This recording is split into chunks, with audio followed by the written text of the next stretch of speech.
Bonsoir chers internautes, bienvenue dans cette suite de l'émission d'hier. Voilà, un soir avec Lara. Je suis toujours en compagnie de mon capitaine Pierre Place. Nous allons vous parler donc de cette création de la société militaire privée Wagner et capitaine qui a retracé hier, donc vous pouvez toujours regarder la vidéo, le contexte géopolitique, stratégique, géographique, enfin tout historique dans la région et l'histoire aussi des sociétés militaires privées. Donc aujourd'hui, on va parler justement de l'arrivée de Oudkin avec cette armée secrète à ce moment-là qui va nous être racontée par capitaine Pierre Place. Je rappelle que capitaine est un ancien officier du renseignement français militaire et actuellement il est correspondant pour toute la zone Europe de la chaîne télévisée alternative au Québec, Brochu Télévision, animée par Karl Brochu. Bonsoir, cher capitaine. Bonsoir Lara, bonsoir à nos internautes, nos auditeurs, que nous remercions évidemment de leur fidélité et que nous félicitons pour leur aptitude à penser par eux-mêmes et à chercher des informations alternatives. Très bien. Donc hier, nous avons parlé de tout le contexte. On a expliqué à nos spectateurs ce qui se passait à ce moment-là sur la scène internationale et la partie, en fait, la révolution de Maïdan, etc. Et la révolte du Donbass vis-à-vis du nouveau régime euh, voilà, putschiste. Qu'est-ce qu'on peut dire à ce moment-là? Donc, les combattants russes partent aider Alors, leurs compatriotes. hier, on était arrivé au stade de la guerre en Syrie. Euh, Très brièvement, je vais quand même rappeler pour les gens qui n'auraient pas vu la première émission, le cheminement. Donc, ça n'est pas du tout dans l'ADN de la Fédération de Russie, encore moins de l'Union soviétique, ni la monarchie tsariste, hein, pratiquer, d'utiliser des sociétés militaires privées. La Russie, c'est le plus grand pays du monde, hein, 17 millions de kilomètres carrés. Alors, c'est une fédération, c'est difficile à diriger. Et donc, c'est voilà, c'est donc le dirigisme qui prévaut depuis toujours, hein, en Russie, que ce soit la Russie tsariste, la Russie soviétique ou la Russie post-soviétique, c'est-à-dire la Fédération de Russie actuelle. Euh, Là, en revanche, chez les Anglo-Saxons, j'ai parlé de la British East India Company. Il faut savoir que entre 1757 et 1857, je crois, si c'était de mémoire, euh, la compagnie maritime, qui était une compagnie à Chartres, compagnie maritime British East India Company, dont on disait elle dirigeait les Indes, hein, the company rules in India. Mm. Eh bien, cette compagnie avait un effectif de plus de 250 000 combattants, qui étaient des soldats privés, c'est-à-dire un effectif supérieur à celui de la Royal Army, c'est-à-dire en fait des fameux British Grenadiers, les habits rouges, hein, qui ont massacré un peu partout dans le monde. Et, euh, et elle avait un budget de 14 millions de livres sterling, ce qui pour l'époque était une somme Astronomique. inégalée. Voilà. Donc ça, c'est dans l'ADN des anglo-saxons, qui ont toujours utilisé des sociétés militaires privées, que ce soit les Anglais ou les Américains. Et donc au moment de la guerre du Donbass, le début de la guerre du Donbass en 2014, en avril 2014, d'abord on a vu des paramilitaires de tout poil, hein, des régiments Azov, Donbass, Safari, qui porte bien son nom, ou des mercenaires de type Kraken, par exemple. Kraken, c'est des Suédois, hein, qui avaient été privés d'extrême droite pendant toute la période de la démocratie la social-démocratie suédoise, qui se sont précipités, qui sont engouffrés dans l'occasion d'aller faire un peu, euh, enfin, euh, assouvir leurs pulsions et leurs instincts de mort en, dans le Donbass. On pourrait parler de Dniepro Первый et Dniepro Второй, hein, Dniepr 1 et Dniepr 2, on pourrait parler, enfin, il y a tout un tas de... Le plus connu, évidemment, c'est le régiment Azov. Azov. Financé, je le précise, euh, pour la plupart de ces unités, par Igor Kolomoïski, fait partie du triumvirat, hein, des oligarques ukrainiens qui voulaient mettre la main sur le Donbass dès 1996, en fait avant, dès 1991, dès l'éclatement de la Russie, mais qui, ne parvenant pas à soudoyer Evgeny Tcherban, qui était le gouverneur de Donetsk, l'ont fait assassiner en novembre 1996. Il s'agissait donc de Igor Kolomoïski, Sergei Taruta et Yulia Tymoshenko, qui étaient poursuivis par la justice et qui ont été sauvés par le gong à deux reprises, d'abord par la Révolution orange, puis par le Maïdan. Donc, et donc là, on avait des paramilitaires, des sociétés militaires privées étrangères, avec des forces spéciales qui les encadraient, notamment anglo-américaines, pas seulement. Par exemple, les snipers du Maïdan avaient été formés en Pologne et en Lituanie en août-septembre 2013, et on les a retrouvés au sommet de, au sommet de l'hôtel Ukraina, qui s'appelle maintenant Hôtel Europa, sur la place Maïdan. Ils tiraient d'abord sur les Berkouts, c'est-à-dire les forces de l'ordre, puis dans le dos de leurs propres manifestants, de façon à exacerber les tensions. Voilà. Donc on voit que depuis le début, il y a des mercenaires anglo-américains de toutes sortes, de tout poil, suédois, etc. En plus, les Suédois, je rappelle, le régiment Kraken, c'était quand même des repris de justice. Et les gens qu'on voit, j'invite tout le monde à regarder le film Sonsepiok. Alors, je sais pas comment on peut traduire ça. Sonsepiok, c'est un lance-roquette multiple, hein. C'est le nom qui a été donné à un lance-roquette multiple de fabrication russe. Et, En fait, pour et traduire, donc, on peut dire le soleil qui ce film brûle, montre bien. soleil qui, soleil brûlant, Oui, c'est ça, oui, le feu du ciel ou quelque chose comme ça, feu du oui, voilà, soleil. oui. Et donc, excusez-moi. Et donc, on y voit la manière dont se comportaient les voyous, les voyous ukrainiens, ukro-nazis, dans le Basse-Départ. Alors, en réaction, bien sûr, alors d'abord, la Russie n'a pas voulu participer, n'a pas voulu faire d'ingérence parce qu'elle est légaliste, elle respecte le droit international, n'a pas voulu être accusée de faire de l'ingérence. Oui, donc voilà. Et dans tout cela, Wagner, mon cher capitaine. Oui, alors donc, la société Wagner apparaît tardivement. Dans un premier temps, il y a c'est-à-dire, les patriotes russes reprochent au Kremlin de ne pas être intervenus dans ce conflit, et un certain nombre d'initiatives vont voir le jour. Je vous avais parlé donc de Novaya Zemlya, que j'ai eu la chance de découvrir tout à fait par hasard, Mm. et qui m'a permis de comprendre un peu mieux le phénomène. Et, et puis, il y a eu donc le Slaviansky Corps, ou Slaviansky Corpus, qui était le corps slave, qui a recruté des mercenaires, mais totalement en marge du Kremlin. Mm. Précisément parce que ils estimaient que, excusez-moi, que le Kremlin n'avait pas rempli sa fonction et qu'il n'avait pas défendu des Russes ethniques et des russophones qui étaient aussi des Russes ethniques. Voilà. À la suite de quoi, ils ont tous été mis en prison quand ils sont rentrés en 2016, après les accords de Minsk. Et bon, c'était une sanction de principe, hein.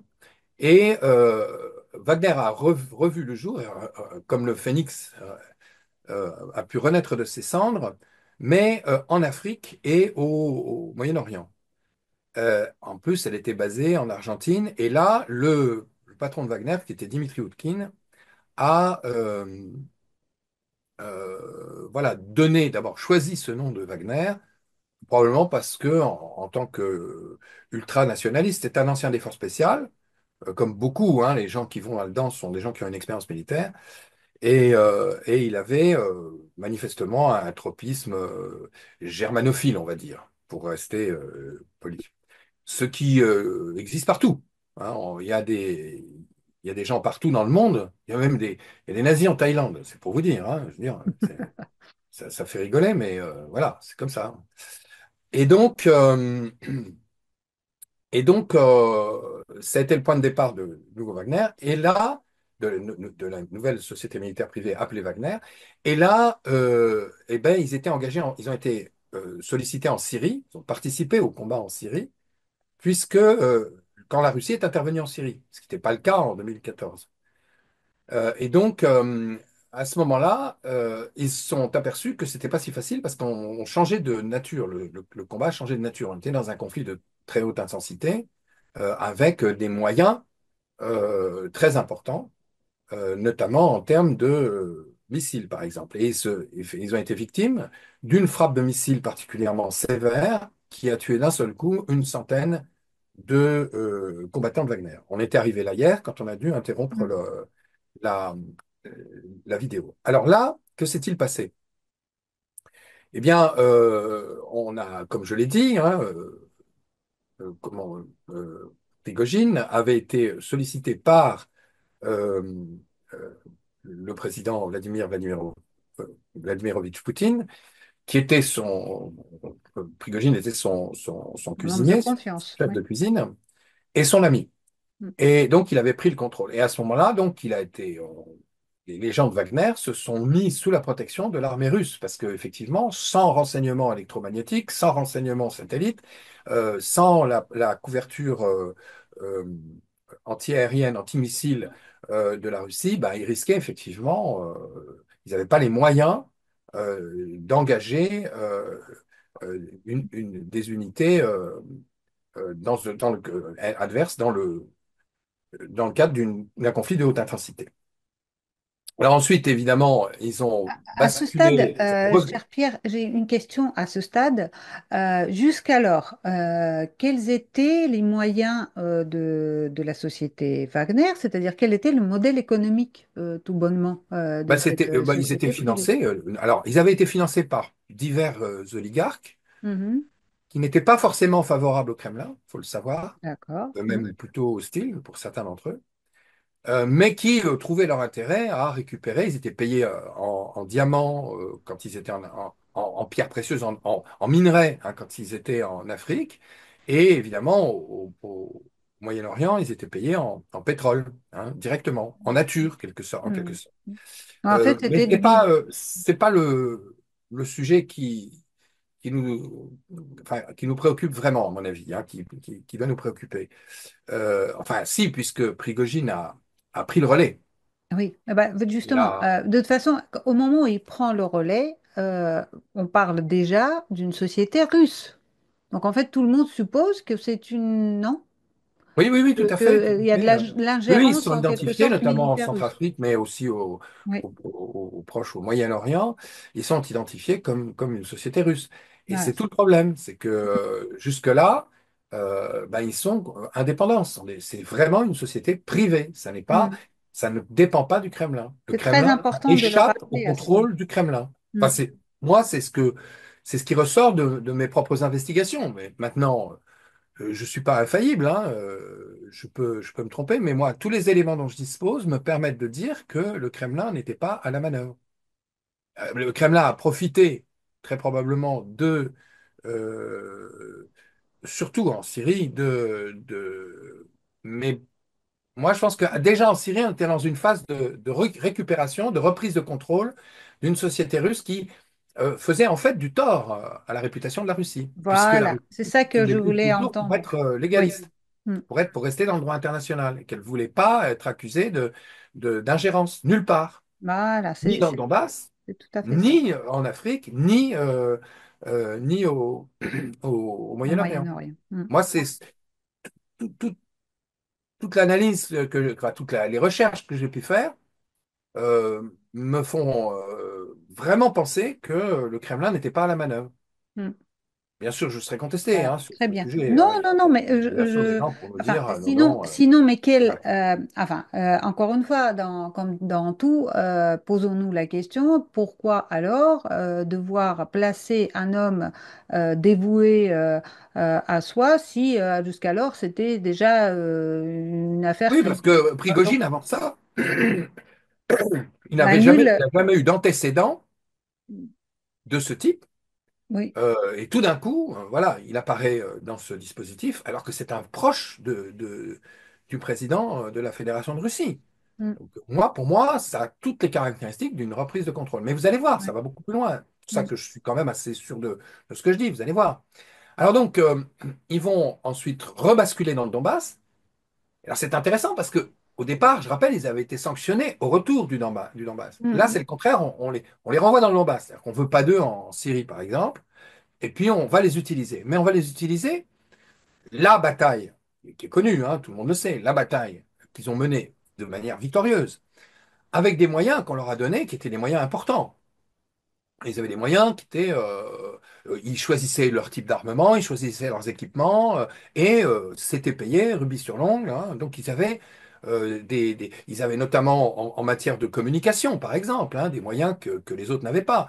Ils avaient des moyens, ben, même en matière d'armement de petit calibre, voilà, système de visée, etc. Donc ils étaient très, très, très. Et puis même simplement du point de vue des équipements en général, protection, gilet pare-balles, enfin pare-éclat, etc. Ils avaient des équipements qui n'avaient absolument rien à voir avec ceux de l'armée russe. Alors ils étaient moins nombreux à équiper et ils ont fait une bataille, ils ont été, enfin ils n'ont pas fait qu'une bataille, mais ils ont été principalement utilisés à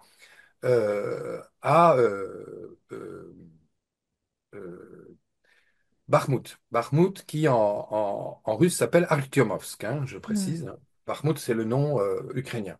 En fait, Alors, non, c'est pas tout à fait ça, mon cher oui, capitaine. En fait, Bakhmout, c'est l'ancien nom qui a été oui, ensuite remplacé par les soviétiques, qui est devenu Artyomov. Artyomovsk. Mais Bakhmout, ça reste un nom tout à fait Oui, russe. oui, oui, oui, oui, Voilà. exact, exact. Donc, mais Enfin, c'est le nom. effectivement. Alors, je me suis mal exprimé. C'est le nom qui est utilisé plutôt par les Ukrainiens, alors que Artyomovsk est Exactement. utilisé Voilà. plutôt par les Russes. Voilà, c'est comme ça Mm. qu'il aurait fallu présenter les choses. Et donc, donc dans la bataille alors on va garder le nom de Bakhmout puisque tout le monde le connaît. Oui. Dans la bataille de Bakhmout, ils ont remporté la victoire, mais au prix de pertes effroyables. Mm. Et il a fallu constamment recompléter leurs effectifs. Et pour Pierre, recompléter est-ce leurs que Bakhmout avait des particularités qui seraient peut-être intéressantes à évoquer parce que c'était pas Bah, simple, hein, c'est du combat de localité, hein. C'est très dur, le ouais. combat de localité. Très, Avec très dur. beaucoup de souterrains. Voilà, c'était tout à fait. Non, mais même, je veux dire, le combat dans les localités, c'est extrêmement dur. Alors, surtout si la localité a été détruite par l'artillerie, parce que faut savoir que les ruines, c'est un ouvrage défensif de premier ordre, Mm, hein. Combattre dans les ruines en défensive, et c'était le mm, cas des Ukrainiens. Les Ukrainiens avaient l'avantage de la défensive. Les, mm, les, les combattants de Wagner, les combattants russes de Wagner, étaient dans l'offensive et de reprendre un terrain qui était occupé précédemment mm, par les forces ukrainiennes. Donc, c'est toujours beaucoup plus dur, hein, de reprendre un ouvrage défensif, surtout si c'est des ruines, que de le défendre. Hein. mm. La défensive, de toute façon, c'est pas moi qui le dis, hein, c'est Karl von Clausewitz, hein, donc von Kriegel de la guerre, que je dois avoir quelque part par là, mais je sais pas, oui. Et donc pour ce type de combat est extrêmement meurtrier, Mm. extrêmement meurtrier. Voilà. Et donc justement, les pertes étaient considérables, hein, de l'ordre comme ça, à la louche, hein, de part et d'autre, hein, 2000 combattants par jour, hein, ça pouvait être ça, hein, Et ça a dans les duré deux phases de mois. paroxysme, hein. Mm. C'est pas extraordinaire, hein. Pour avoir un ordre d'idée, bon, nous, on pourrait parler, nous, Français, de la bataille de Verdun, et en particulier du fort de Douaumont, le fort de Douaumont qui a été pris, perdu, repris, reperdu, repris, reperdu et où ça a été une hécatombe, hein. Et puis, on peut parler avant ça, parce que c'était la Première Guerre mondiale, c'est la Seconde Guerre industrielle. La Première Guerre industrielle, c'était la guerre de sécession américaine. La guerre de sécession, ben, pour avoir un ordre d'idée, à la bataille de Gettysburg, il y a eu 75 000 morts en une seule journée. Mm. Je ne sais pas si vous vous rendez compte, 75 000 morts Une en une ville, journée. une Voilà. ville. Donc, donc finalement, on dit haute intensité, mais c'est vrai. Mais dans l'histoire, la première guerre industrielle, qui était la guerre de sécession, a été une boucherie invraisemblable. Mm. C'est d'ailleurs la raison pour laquelle les Américains ne voulaient pas trop s'investir dans la Première Guerre mondiale. Ils avaient connu ça avant, et ils sont arrivés à la dernière minute en 1917. Et donc, alors, restons dans le sujet. Et Mhm. donc là, des pertes effroyables, et on a été obligé de recompléter. Alors, on a recomplété avec notamment tout un tas de repris de justice qui étaient incarcérés en Russie pour des faits de droit commun, donc des gens qui avaient mérité leur sort, et à qui on a proposé la rédemption en leur disant, plutôt que de terminer ta sentence à perpétuité ou à 30 ans de prison, euh, tu as la possibilité d'aller défendre ta patrie, tu as fait du tort à la communauté, tu peux réparer en allant te battre pour la Russie. Donc, C'est, et là, évidemment, il y a eu des candidats. Parce que, vous savez, c'est toujours pareil, hein, ça n'arrive qu'aux autres. Donc, c'est pas moi qui vais mourir, c'est les autres qui vont mourir. Moi, je vais m'en sortir. Hein, c'est un classique. Hein, tout le monde croit qu'il a plus de chances que le voisin. Et donc, les mecs, ils y vont, ils y sont allés. Alors, évidemment, ça a été là, pareil, hein, ils y sont tous passés. Et ça a permis au Kremlin de vider les prisons en Russie. C'est-à-dire que des délinquants, il n'y en a plus beaucoup. Le pouvoir est un pouvoir solide hein, maintenant. Donc, les criminels de droit commun n'ont pas complètement disparu, il y en aura toujours. Mais quand même, et justement ceux des Dievianosti, hein, les les années gangsters 90, oui. des années 90, hein, qui étaient donc une espèce d'amalgame de gens du marché noir, du KGB, et puis tout un tas de voyous, qui avaient donc fondé Terrorisé. la mafia Mm. russe de l'époque. Beaucoup, Euh, beaucoup d'exécutants, hein. D'ailleurs, c'est pour ça qu'il y avait une forme de logique de leur permettre d'aller combattre pour la Russie, parce que, ils avaient fait le plus grand tort dans les années 90, justement, à cette société russe, par rien que leur... oui, ça a été une plaie. La mafia russe qui était née de l'effondrement de l'Union soviétique, c'était une plaie pour la Russie. Hein. On se tirait Exact. dessus dans les rues. Mm. Et donc, là, il y a eu un gros nettoyage par le vide. Et Mm. là, on comprend, si on part de cette idée, on comprend qu'en réalité, la bataille de Marmout, elle a été faite pour se débarrasser de Wagner. Moi, c'est ce que je pense. Je pense que Wagner, dès le départ, ça ne plaisait pas au Kremlin. Dans un premier temps, enfin, le corps slave, ça ne plaisait pas au Kremlin. Dans un premier temps, tout le monde a été puni, un petit coup une petite fessée, et puis tout le monde. Les mecs, ils repiquent, hein, ils recommencent, ils sont incorrigibles, donc on leur remet de grappin dessus, et on les envoie se faire massacrer à Bakhmout. Moi, c'est comme ça que je vois les choses. C'est pas nouveau, ça a toujours existé. À l'époque des croisades, on a envoyé les brigands féodaux, hein, vous savez, à l'époque féodale, vous aviez le fils aîné qui héritait du domaine Mm. féodal, le second qui rentrait dans les ordres, au passage, il faisait de l'immobilier aussi, hein, du foncier, hein, il récupérait des terres, l'église récupérait des terres, ils avaient la même mentalité que leurs aînés.